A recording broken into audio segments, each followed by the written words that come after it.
Mr. President. Senator for West Virginia. Thank you, Mr. President. I rise today to support Senator Sullivan's resolution of disapproval to nullify the Biden administration's rollback of reforms to the National Environmental Policy Act, or NEPA, process.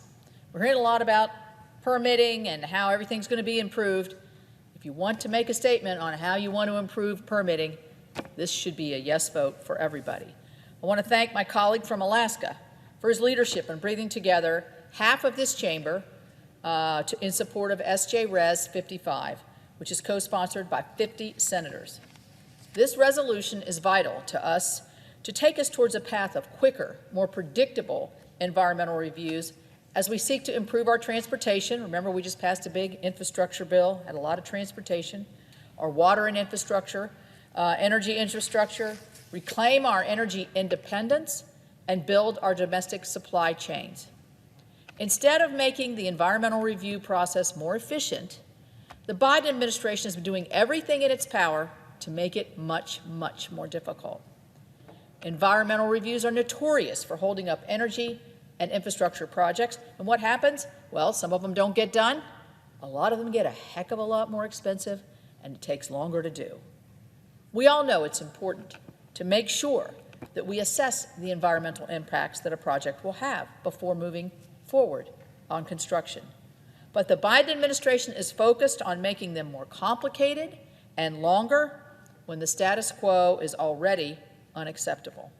In 2020, the White House Council on Environmental Quality found that it took an average of 4.5 years to complete an environmental impact statement under NEPA. 1/4 of the 1,276 projects analyzed took more than 6 years to complete an environmental impact statement. The average time for a federal highway project was more than 7 years on their EIS. The average time for a U.S. Corps of Engineers was 6 years. The average length for a final EIS length of the bill, 661 pages. And many of these swell to over thousands of pages, running contrary to the original intent of NEPA, which was to provide transparency of federal agencies' decision-making to the American people. The previous administration tried to streamline the federal environmental process by reforming the implementing regulations for NEPA. Now, rather than continuing to improve environmental reviews under NEPA, the Biden administration has decided to make them more burdensome.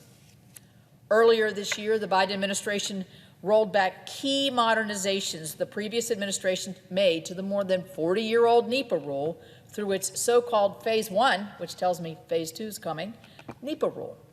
The Biden administration has created sweeping new obstacles to the environmental review process, including new avenues for delays and lawsuits that will slow down, or as I said, kill projects.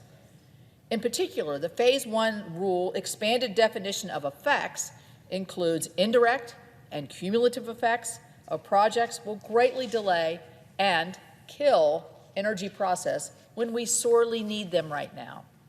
With the damaging Phase 1 rule already in place, the Biden administration is now working on even more onerous revisions to the NEPA process. If these revisions are not stopped, they will enshrine lengthier, more burdensome, and even, in some cases, insurmountable hurdles for any infrastructure, whether it's mining, industrial, or energy. We keep hearing we need more energy. Well, if you can't get permitted, you can't do these projects, and that's what's happening. The Biden administration is hamstringing our nation's ability to source materials and build infrastructure of all kinds for all Americans. Whether it's roads and bridges, pipelines, electric transmission, mining, or renewable energy projects, an efficient environmental review process is critical to completing projects that support job creation and economic activity. It is also vital to building out and securing our domestic supply chains to ensure we have the fuels and mineral inputs to power critical services and to manufacture those products. We're not going to have all the solar farms and wind turbines and critical minerals and green jobs that the administration has promised to energy workers when the environmental process takes 5 to 7 to 10 years. So how do you build an economy out of a recession when you can't build at all? Now it's time to come together, reform the environmental review process, to expand our infrastructure, invigorate our economy, increase our energy capacity and supplies, advance our domestic industries to lower prices, create those much-wanted jobs, and build a brighter future for Americans, and certainly in my state of West Virginia. It starts with doing away the roadblocks the administration is throwing up by passing this resolution and moving on to legislate common sense environmental review reforms. We are told that in September, Senate Democrats will cast aside their regulate first philosophy and pass strong permitting reform legislation. After years of regulatory actions that decimated energy production in my state and permitting delays that have held up important infrastructures across the country, I'm skeptical that the Democrats will reverse course next month. So here we have an opportunity to have a test vote. As this NEPA rulemaking reflects, the administration is hard at work creating more hurdles for our projects.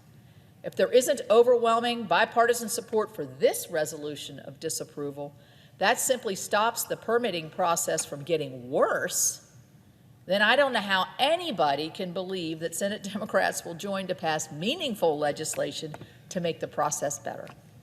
I urge my colleagues to vote for this resolution to free our country from the stagnation and endless delays